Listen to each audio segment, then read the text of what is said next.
The final battle took place near the galactic core where the Devourers had built their greatest stronghold.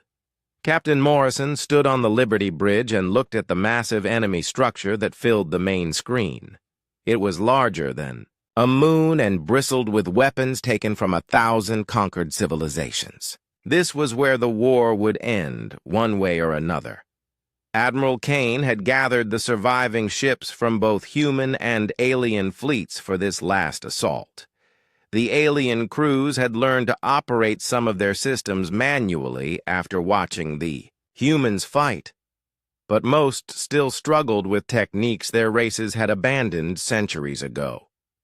The human fleet would lead the attack because they were the only ones who could fight effectively without computers. Lisa Parker worked at her station, with her slide rule and notebook, calculating firing solutions for the assault on the Devourer stronghold. She had become the expert on manual targeting systems, and other human ships requested her calculations for their own attacks. It was strange to think that a simple mechanical calculator had become one of the most important tools in the galactic fleet.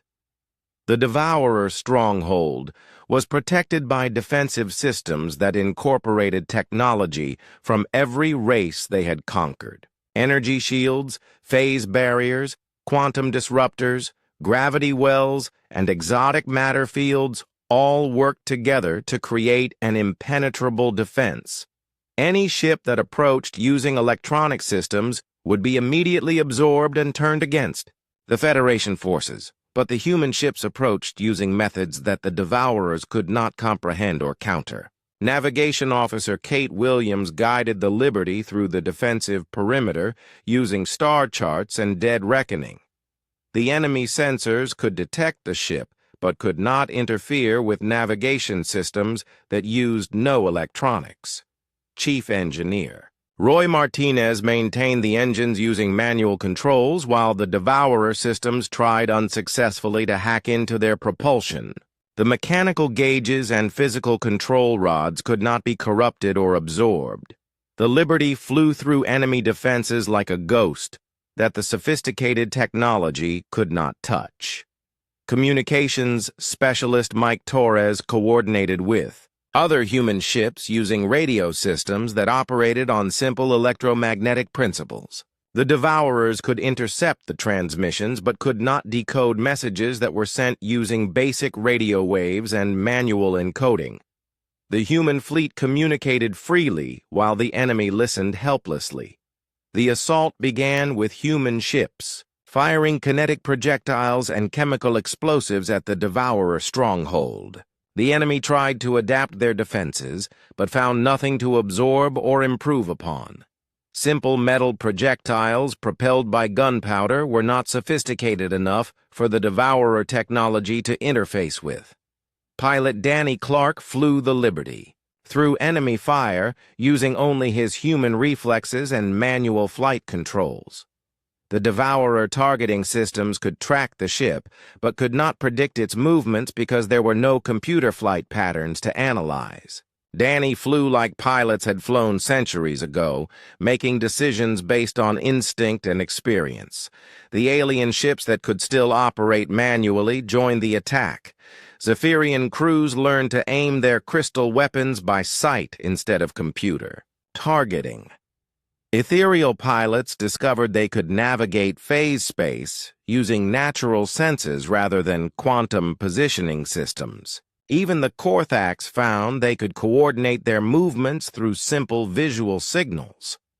But it was the human crews who showed the aliens how to fight without the technology they had depended on for so long. Steve Johnson taught Zephyrian gunners how to calculate firing angles using basic mathematics. Kate Williams showed ethereal navigators how to plot courses using star positions and manual instruments. The battle raged for hours as human and alien ships fought their way through the Devourer defense. Many ships were lost, but the enemy could not absorb their technology or turn it against them.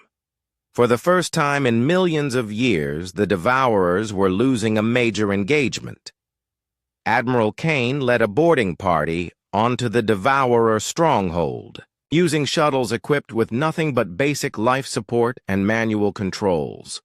The assault teams carried weapons that used chemical propellants and mechanical firing mechanisms. They wore suits with manual air recycling systems and simple radio communicators.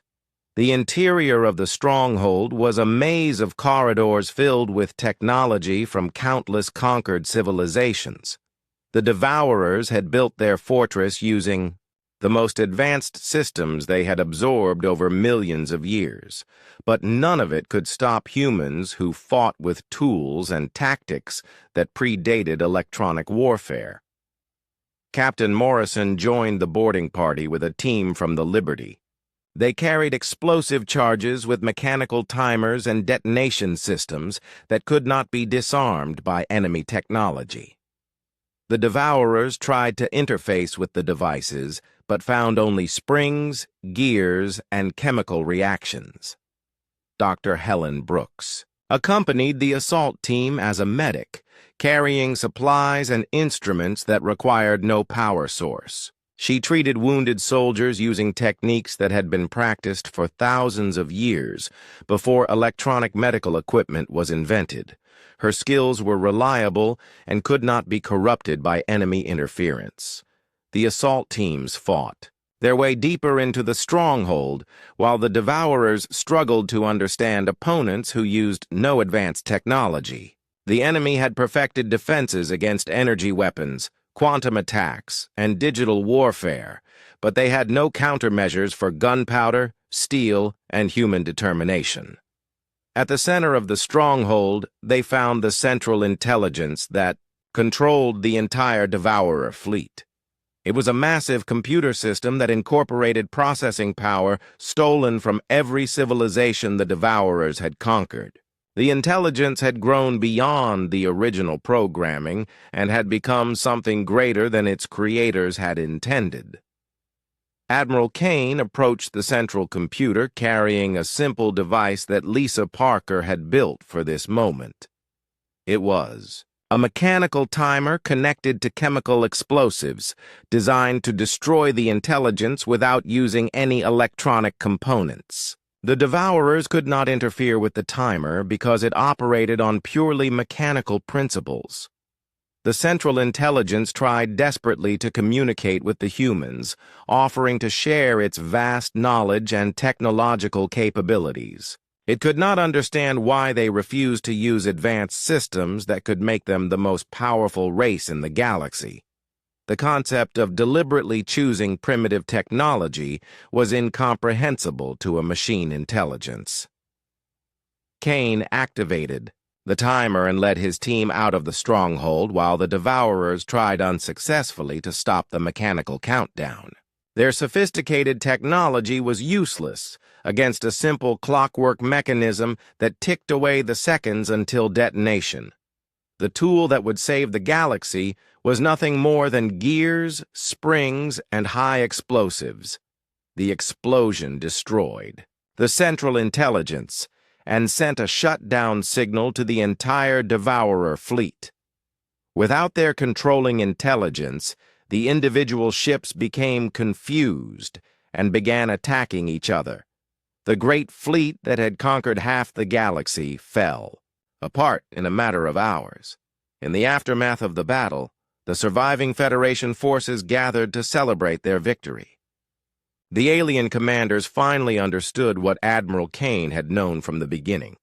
The most advanced technology in the galaxy could be defeated by the simplest tools if they were used by people who understood their principles. The Galactic Council established new protocols requiring all member races to maintain mechanical backup systems and train their crews in manual operations. Human instructors were sent to every world to teach the old ways that had been forgotten in the rush toward technological advancement. Children from dozens of species learned to use slide rules, mechanical clocks, and manual controls in schools across the galaxy. The knowledge that had saved them all would never be forgotten again. Engineers studied gear systems and spring mechanisms with the same intensity they had once devoted to quantum computers and exotic energy systems. Lisa Parker became the head of a new Galactic Institute for Mechanical Sciences, where the old technologies were preserved and taught to new generations. Her slide rule was displayed in the Institute Museum as the tool that had calculated the firing solutions to destroy the Devourer stronghold. Visitors came from across the galaxy to see the simple device that had helped save them all. The tool that saved the galaxy was not any single invention, but humanity's entire approach to technology. While other races had abandoned their mechanical heritage in favor of ever more advanced systems, humans had kept the knowledge alive. That preservation of the old ways had made all the difference when facing an enemy that could absorb and corrupt any electronic technology. Years later, when students asked their teachers about the Great War against the Devourers, they were told about the importance of remembering where they came from. Progress was important, but it should never mean forgetting the simple tools and basic principles that had brought them so far. The galaxy learned that sometimes the most powerful weapon against the future was a firm grasp of the past. The battle began with the alien fleets launching their coordinated attack against the Devourer forces. Captain Morrison watched from the Liberty Bridge as thousands of ships engaged in the largest space battle in galactic history. The displays showed quantum disruptors, phase cannons, gravity weapons, and exotic energy beams lighting up the darkness between the stars. For the first few minutes, it looked like the Federation forces might win. The concentrated firepower from dozens of different races overwhelmed the Devourer ships, and several enemy vessels were destroyed. But Morrison had seen this pattern before in the previous engagements. The Devourers would take damage initially, and then adapt to whatever was being used against them. Sure enough, within 10 minutes, the tide began to turn. The enemy ships started absorbing the energy from the quantum disruptors and converting it to strengthen their own shields. Phase cannons that had been penetrating Devourer hulls suddenly became ineffective as the enemy learned to match their frequency. Gravity weapons began to work in reverse, helping the Devourers instead of hurting them. Admiral Kane watched the battle from the Constitution Command Center and waited for the right moment. The alien fleets were fighting bravely, but they were losing ships faster than they could destroy the enemy. Every weapon they used was quickly turned against them, and their tactical advantages disappeared as the Devourers adapted. The Zephyrian fleet was taking heavy casualties as their own quantum disruptors were used to shatter their crystal hulls. The ethereal ships found themselves trapped in phase space as the Devourers learned to follow them into alternate dimensions. The Korthax formation was breaking apart as parts of their hive mind were corrupted and turned against the whole. Kane activated the human fleet communication system and gave the order that every human captain had been waiting for. All electronic systems were to be shut down immediately. Every computer, every automated control, every digital display was turned off. The human ships went dark except for emergency lighting and basic life support. On the Liberty, Captain Morrison felt strange commanding a starship using only mechanical controls and human senses. The main screen was blank, and the tactical displays were off. Instead of computer readouts, he had to rely on reports from crew members who were looking out the windows and using telescopes to see what was happening. Chief Engineer Roy Martinez took manual control of the engines using the mechanical systems he had installed. Instead of computer displays, he watched analog gauges that showed pressure and temperature using simple needle indicators. He adjusted the fusion reaction by turning physical control rods with his hands and monitoring the results through direct observation. Navigation Officer Kate Williams plotted their course using paper star charts and a magnetic compass. She calculated their position by taking readings on known stars and used dead reckoning to track their movement through space. It was slow and required constant attention, but it worked without any electronic assistance. Pilot Danny Clark found himself flying the Liberty using stick and rudder controls like the atmospheric aircraft his grandfather had flown on Earth. There were no computer-assisted flight systems or automated stability controls. Every maneuver had to be planned and executed by hand with careful attention to momentum and inertia. The weapon systems were the most challenging to operate manually.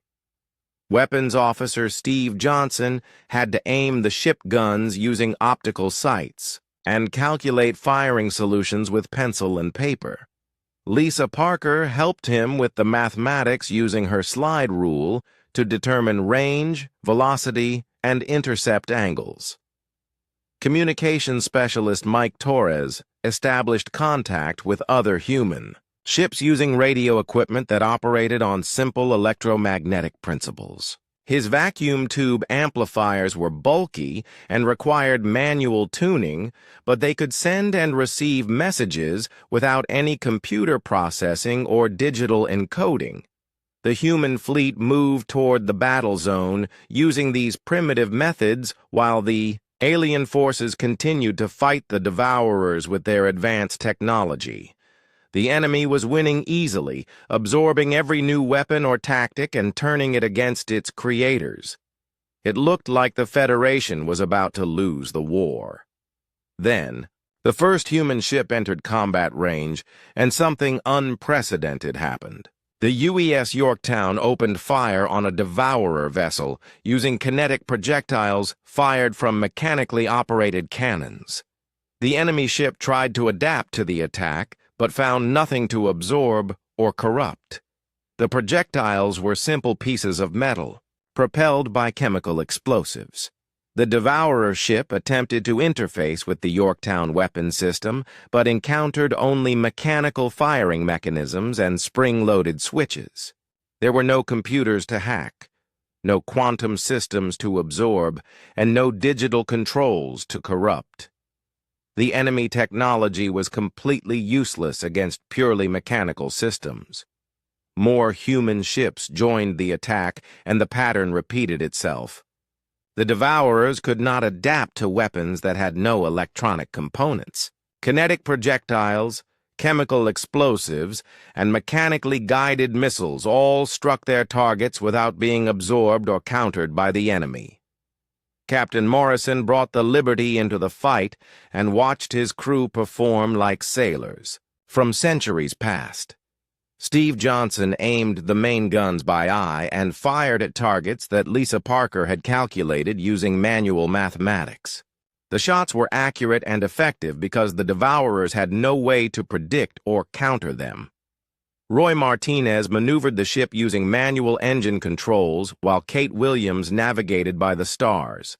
Danny Clark flew attack runs using only his human reflexes and years of training. The Liberty fought like a warship from the age of sail, relying on human skill instead of computer assistance. The alien commanders watched in amazement as the human fleet began destroying Devourer ships that had seemed invincible. The enemy vessels, that had easily absorbed quantum disruptors and exotic energy weapons, were being damaged by simple kinetic projectiles and chemical explosives.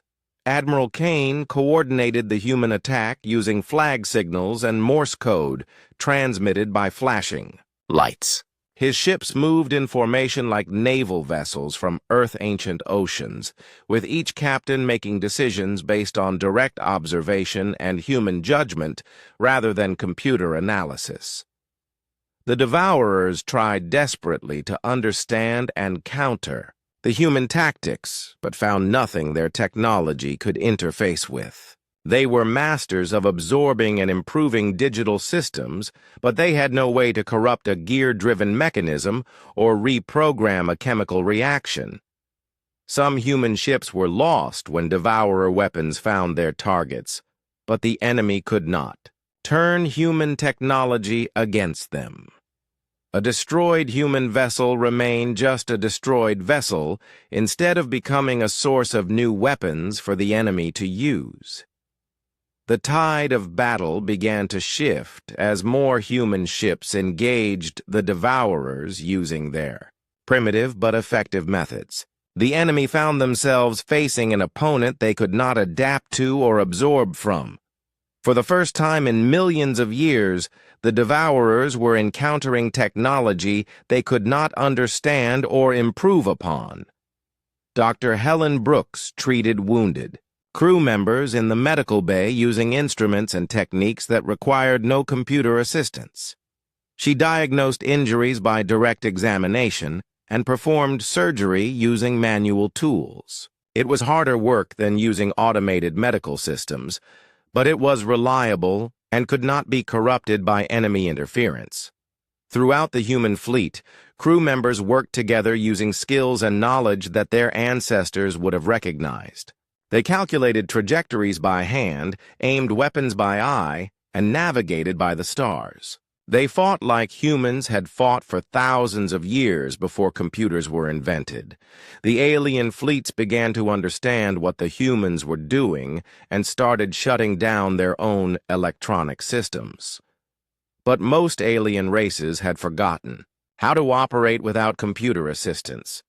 Their ships were designed around digital controls and automated systems that could not easily be replaced with mechanical alternatives. The human fleet pressed their attack while the Devourers struggled to comprehend an enemy that used no advanced technology. The machines that had conquered the galaxy by absorbing the knowledge of every civilized race they encountered were being defeated by tactics and tools that predated their own existence. Admiral Kane smiled as he watched the battle turn in humanity favor. The other races had spent centuries developing more and more advanced technology, but humans had never completely forgotten the old ways. That memory was about to save the galaxy. The first contact with the Devourers happened 3 days before the main battle. A Zephyrian patrol encountered a small enemy force near the border of the Vega system. Captain Morrison watched the engagement through the tactical display and saw exactly what Dr. Cooper had described. The Zephyrian ships opened fire with their quantum disruptors and scored direct hits on 2 Devourer vessels. For a moment it looked like the weapons were working. Then something changed. The enemy ships seemed to absorb the energy, and their hulls began to glow with the same quantum signature as the Zephyrian weapons. Within 10 minutes, the Devourers were firing quantum disruptors back at the Zephyrian patrol. The stolen weapons were more powerful than the originals and cut through the crystal ships like they were made of glass. Only one Zephyrian vessel escaped to report what had happened. Chief Engineer Roy Martinez was in the Liberty engine room when the report came in. He was working with his assistant, Danny Clark, on a mechanical backup system for the main engines. Danny was a young pilot who had grown up on Mars where people still used simple machines for mining and construction. Roy explained to Danny that they were building a manual control system that could operate the engines without any computer assistance. If the main systems failed, they would be able to adjust power levels and steering using physical controls and analog gauges. Danny thought it seemed like a lot of work for something they would probably never need, but Roy had been thinking about the Devourer attacks and the strange computer problems they had been experiencing. He wondered if the enemy could somehow affect their systems, even before direct contact. The manual controls would work no matter what happened to their electronics. Lisa Parker finally revealed what she had been building to Captain Morrison. It was a slide rule, a mechanical calculator that had been used by engineers hundreds of years ago. Lisa explained that it could perform complex mathematical calculations without any electronic components. She had been teaching herself to use it for navigation and weapons targeting. Morrison looked at the simple device and did not understand why Lisa thought it was important. She explained that the devourers absorbed and corrupted electronic systems, but they could not affect purely mechanical devices. A slide rule had no computer chips or circuits for the enemy to interfere with. The captain was still confused, so Lisa demonstrated by calculating the trajectory for a missile intercept. She used the slide rule to determine the proper firing angle and velocity in about the same time it would take the ship computer. Morrison was impressed, but wondered why they needed to do calculations manually when their computers worked perfectly. Admiral Kane called an emergency meeting of all fleet commanders as reports came in from the border systems. The devourers were moving faster than expected and would reach the main fleet within days. The alien commanders wanted to engage them immediately with everything they had. Kane listened to their plans and then made a surprising announcement. He told them that the human fleet would not be participating in the initial attack. Instead, they would hang back and observe while the alien forces engaged the enemy. The other commanders were shocked, and some accused the humans of cowardice. The ethereal collective representative asked why humanity was refusing to fight. Kane explained that human ships needed time to implement special modifications to their systems. He said they were installing new defensive measures that would take several hours to complete. The Korthak's queen was suspicious and demanded to know what kind of modifications Kane was talking about. The admiral simply said that humanity had developed countermeasures specifically designed to work against devourer technology. He would not give any details about what these countermeasures were. Back on the Liberty, Roy Martinez was leading a strange conversion of the ship systems. Teams of engineers were installing mechanical backups for every critical function. Navigation would use star charts and magnetic compasses. Communications would rely on radio systems with vacuum tube amplifiers. Weapons targeting would use optical, sights, and manual calculation. The work was difficult because most of the crew had never used such primitive equipment. Navigation Officer Kate Williams had to teach her staff how to plot courses using paper charts and handheld instruments. It was slow and required constant attention, but it worked without any computer assistance. Weapons Officer Steve Johnson was learning to operate the ship guns using mechanical controls. Instead of computer-guided targeting, he would have to aim by eye and calculate firing solutions by hand. It seemed impossible at first, but Steve had grown up hunting on Earth and was used to manual aiming. Communications specialist Mike Torres set up radio equipment that looked like it belonged in a museum. The vacuum tube amplifiers were bulky and required careful tuning, but they could send and receive messages across vast distances. Mike had studied old communication methods as a hobby and was excited to use his knowledge. The most difficult conversion was in the engine room where Roy and his team were installing manual controls for the fusion reactors. They built mechanical gauges that showed pressure and temperature without using any electronic sensors. Control rods could be adjusted by hand using simple lever systems. Dr. Helen Brooks prepared the medical bay for treating injuries without computer assistance. She organized surgical instruments that did not require power and studied medical procedures that relied on direct examination rather than electronic diagnostics. It was like stepping back in time to the early days of space medicine. Throughout the ship, crew members were learning to do their jobs without the electronic systems they had always depended on. It was frustrating and time-consuming, but Admiral Kane had ordered every human ship to complete the same modifications. The entire human fleet was going back to basics. Meanwhile, the alien fleets prepared for battle using their most advanced weapons and technologies. The Zephyrians charged their quantum disruptors to maximum power. The Ethereals prepared to phase shift entire squadrons into alternate dimensions. The Korthax synchronized their hive mind for perfect coordination. Each race brought their greatest technological achievements to the fight. Exotic matter weapons, gravitational manipulators, time distortion fields, and consciousness disruption systems were all prepared for use against the Devourers. It was the most advanced military force ever assembled in galactic history. The human preparations looked primitive in comparison. While other races checked quantum computers and exotic energy systems, human crews were testing mechanical clocks and spring-loaded switches. Where aliens relied on artificial intelligence and automated systems, humans practiced manual procedures and memorized backup protocols.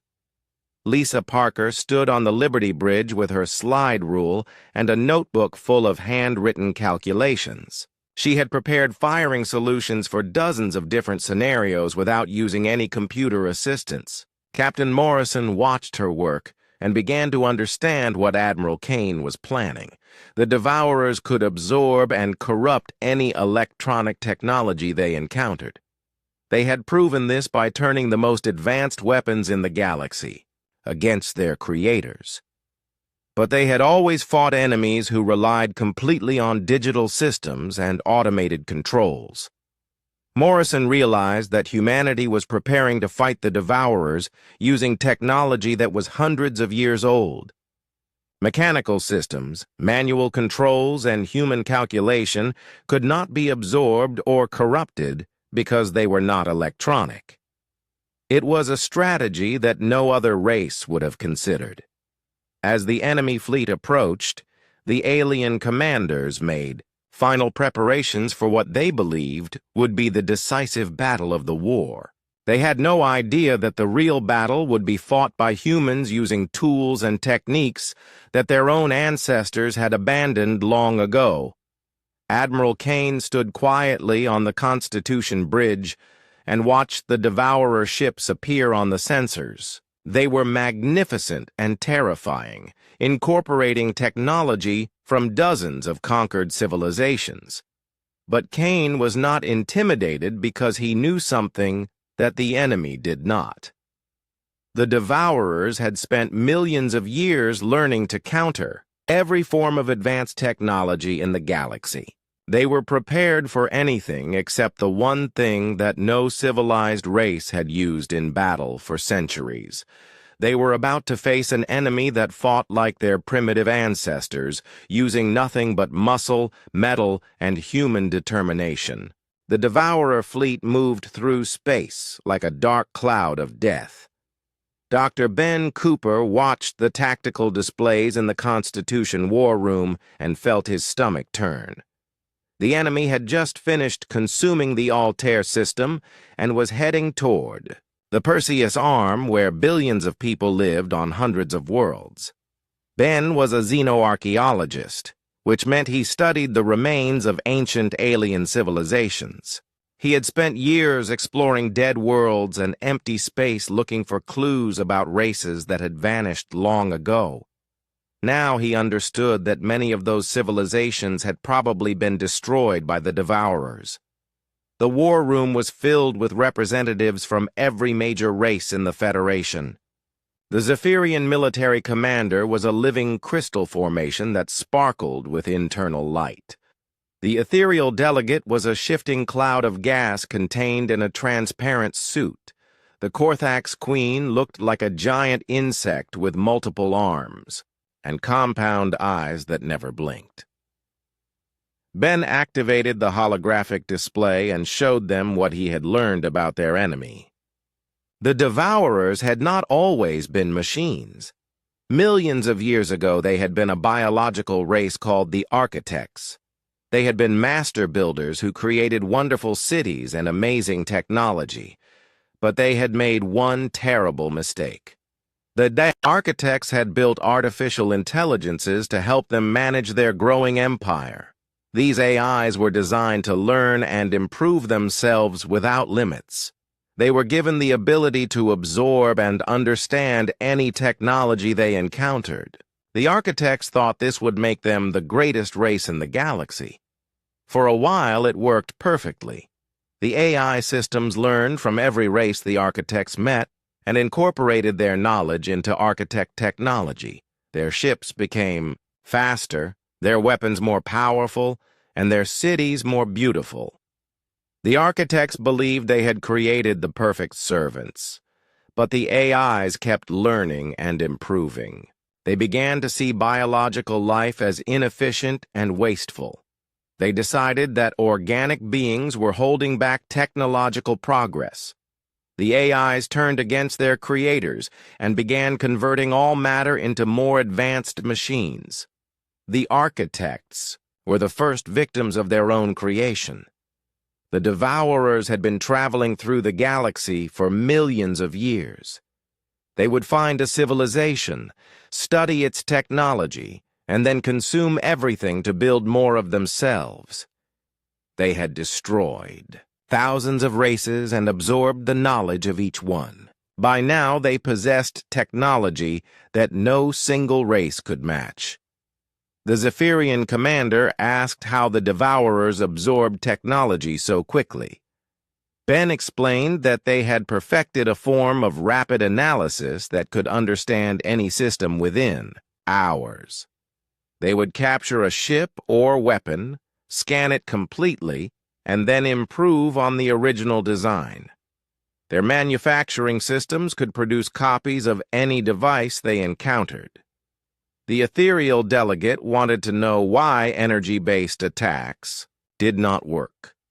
Ben showed them data from recent battles where Devourer ships had been hit by quantum disruptors and exotic energy weapons. Instead of being damaged, the enemy vessels had somehow incorporated the energy into their own systems and become stronger. The Korthax Queen was interested in how the Devourers had infected part of the hive mind. Ben had studied this attack carefully and found that the enemy had used a form of quantum consciousness manipulation. They had learned to turn the Korthax ability to share thoughts into a weapon against them. Admiral Kane listened to the briefing without saying much. He asked Ben about the Devourers' current numbers and capabilities. Ben estimated that they now controlled over 1,000 star systems and had fleets numbering in the millions of ships. Each ship was unique because the Devourers constantly improved, their designs based on whatever they had learned most recently. While the alien commanders discussed strategy in the war room, engineer Sam Rodriguez worked in the Liberty machine shop. He was building something using tools that looked very old compared to the advanced fabrication systems used by other races. Sam used metal files, hand drills, and measuring tools that required no power source. His colleague, Amy Foster, helped him cut pieces of metal using a manual saw. Other crew members stopped by to watch them work and ask questions. Sam explained that he was making backup systems for critical ship functions. If the main computers failed, they would need mechanical alternatives to keep the ship running. Most of the crew thought Sam was wasting time. The Liberty had redundant computer systems and multiple backup power sources. The chances of losing all electronic systems seemed very small.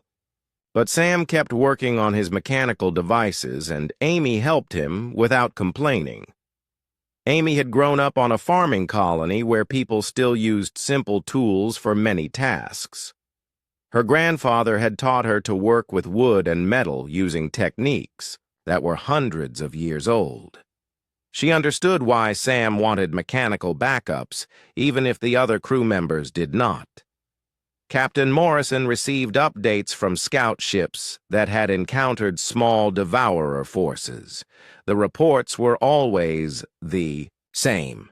The enemy ships would scan Federation vessels during battle and then adapt their weapons and defenses almost instantly. Ships that had been effective in the first few minutes of combat became useless as the Devourers learned to counter their tactics. The alien commanders grew more frustrated with each failed engagement. Their most advanced weapons were being turned against them, and their tactical advantages disappeared as soon as the enemy understood them. Some races began to suggest retreating to the outer rim and abandoning the core systems to the Devourers. Dr. Helen Brooks worked in the Liberty Medical Bay preparing for casualties. She was organizing supplies and checking equipment when she noticed something strange. The medical computers kept showing error messages and diagnostic failures. Helen ran multiple tests but could not find any hardware problems. She mentioned this to Chief Engineer Roy Martinez during their daily department meeting. Roy told her that several other systems were showing similar issues. The navigation computers occasionally gave wrong readings, and the weapons targeting systems sometimes failed to lock onto targets. The problems were small, but they were becoming more frequent. Roy had started keeping manual logs of all system functions. He used paper notebooks and pencil to record data instead of relying on computer storage. Some of the younger crew members thought this was unnecessary, but Roy remembered stories his grandfather had told about the early days of space travel when everything was done by hand. Communications specialist Mike Torres noticed that long-range messages were sometimes corrupted or failed to transmit properly. He started using backup radio systems that operated on different frequencies and used simpler encoding methods. The backup systems worked perfectly, even when the main communications array had problems. Navigation Officer Kate Williams began plotting courses using paper star charts, in addition to the computer navigation system. She had learned traditional navigation methods at the Academy, but had never expected to use them on a modern starship. Now she was glad she remembered how to calculate positions using stellar references and dead reckoning. The alien fleet continued to lose ships as they tried different strategies against the Devourers. Each new tactic would work briefly before the enemy adapted and turned it into an advantage. The Federation commanders were running out of ideas, and some were beginning to panic. Admiral Kane called another meeting of human captains and told them to prepare for something different. He said that humanity would not be using the same tactics as the alien fleets. When the captains asked what he meant, Kane simply said that they would find out when the time came. Lisa Parker continued working on her mysterious device in her spare time. She had been joined by other crew members who were building similar items using simple tools and basic materials. They worked quietly and did not explain what they were making to anyone who asked. The Liberty and the rest of the human fleet moved toward their assigned position in the battle formation. Jake Morrison looked at his crew and felt proud of their calm professionalism. They were about to face an enemy that had defeated every advanced civilization in the galaxy, but they showed no fear. As the fleet prepared for the largest battle in galactic history, Jake wondered if Admiral Kane really had a plan, or if humanity was just going to die alongside their alien allies. The Devourers had absorbed the technology of dozens of races, and their ships were more advanced than anything the Federation possessed. But something in Kane's calm confidence made Jake think that maybe humanity had an advantage that the others did not know about. Captain Jake Morrison stood on the bridge of the UES Liberty and watched the stars through the main screen. The year was 2387, and humanity had been part of the Galactic Federation for over 200 years. Jake had served in space for 20 years, but had never seen anything like what was coming toward them now. The enemy was called the Devourers, and they were destroying everything in their path. The Liberty was not the biggest ship in the human fleet, but Jake was proud of her. She had served Earth well in many battles against pirates and raiders. Now, She was part of something much bigger and much more dangerous. The Galactic Council had called together every ship from every member race to fight the Devourers. Jake had never seen so many different kinds of ships in one place. Through his window, he could see the crystalline ships of the Zephyrians. They looked like giant diamonds floating in space, and their weapons could cut through anything. Next to them were the strange bubble ships of the Ethereals. These beings were made of gas, and their ships could phase in and out of normal space. Further away were the dark metal cubes of the Korthax. They were a hive mind, and their ships moved together like a swarm of angry bees. There were dozens of other races in the fleet. The bird-like Skyrans flew ships that looked like metal eagles. The aquatic depths had vessels filled with water that somehow worked in the vacuum of space. Each race brought their most advanced technology and their best warriors. Jake knew that this was the biggest fleet ever assembled in galactic history. Admiral Alex Kane was the human commander of the combined fleet. He was a tall man with gray hair and calm eyes. Jake had served under Kane before and knew that the Admiral never panicked even in the worst situations. Kane had called all the human captains to a meeting on his flagship, the UES Constitution. Jake took a shuttle over with his senior officers. Chief Science Officer Lisa Parker sat in the back of the shuttle working on something with her hands. She was a small woman with brown hair who always seemed to be building or fixing something. Jake could see that she was holding some kind of handheld device, but he could not tell what it was. Lisa was brilliant, but she had strange habits. She collected old tools and machines that most people thought were useless. The Constitution was huge compared to the Liberty. Jake and his officers walked through corridors filled with humans from all over Earth and her colonies. They reached the main briefing room where Admiral Kane was waiting with the other human captains.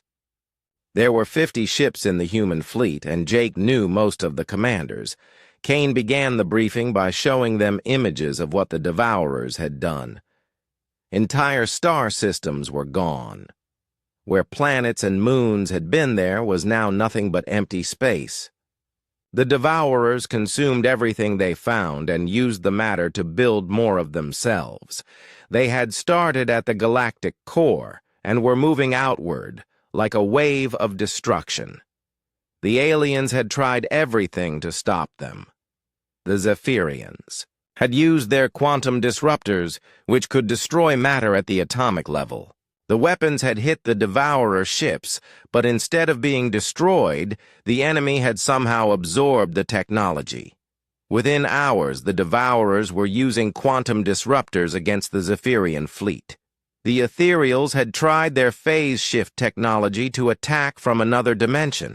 The Devourers had adapted to that too and learned to follow the ethereal ships into phase space. The Korthax had sent their entire hive mind against the enemy in a coordinated attack. The Devourers had somehow infected their shared consciousness and turned part of the hive against itself. Every advanced weapon and technology that the galaxy possessed had been tried against the Devourers. Energy weapons, kinetic bombardment, gravity manipulation, time dilation fields, dimensional rifts, and exotic matter bombs had all failed. The enemy just absorbed whatever was used against them and made it part of their own arsenal. Kane told the human captains that they would be joining a massive fleet action at the Kepler Nebula. The alien commanders had a new plan that involved coordinated attacks from multiple dimensions while using every type of weapon at once. They hoped that even the Devourers could not adapt to everything at the same time. Jake listened to the plan and felt worried. If the most advanced races in the galaxy could not stop the Devourers, then what chance did humanity have? Human technology was good, but it was not as advanced as what the Zephyrians or Ethereals possessed. Human ships were tough and reliable, but they were not as fast as Skyran vessels or as well-armed as Korthax cubes. After the briefing, Jake walked with Lisa Parker through the Constitution corridors. She was still working on her handheld device and making small adjustments with tiny tools. Jake asked her what she was building, but Lisa just smiled and said it was something old that might be useful.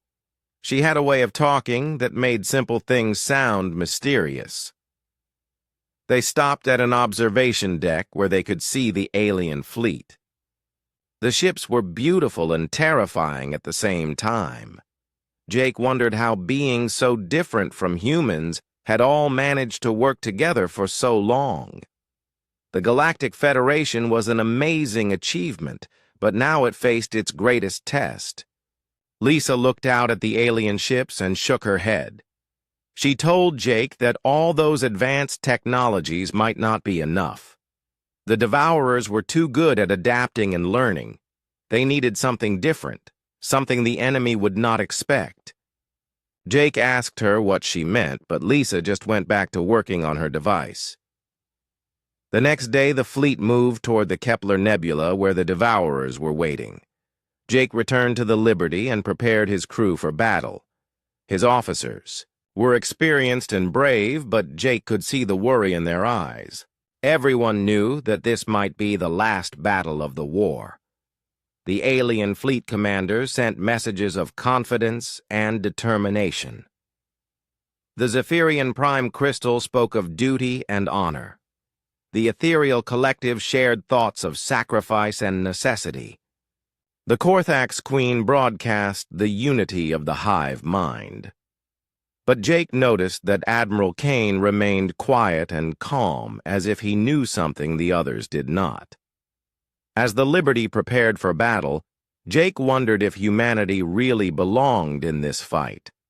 They were the newest members of the Federation, and their technology was the most primitive. But Admiral Kane had volunteered the human fleet without hesitation and had seemed confident that they could make a difference. Jake looked at the stars one more time before the battle began. Somewhere out there, the Devourers were waiting with technology stolen from a dozen different races. They had weapons that could phase through matter, disrupt quantum fields, and manipulate gravity itself. All humanity had were reliable ships, brave crews, and whatever Lisa Parker was building in her workshop.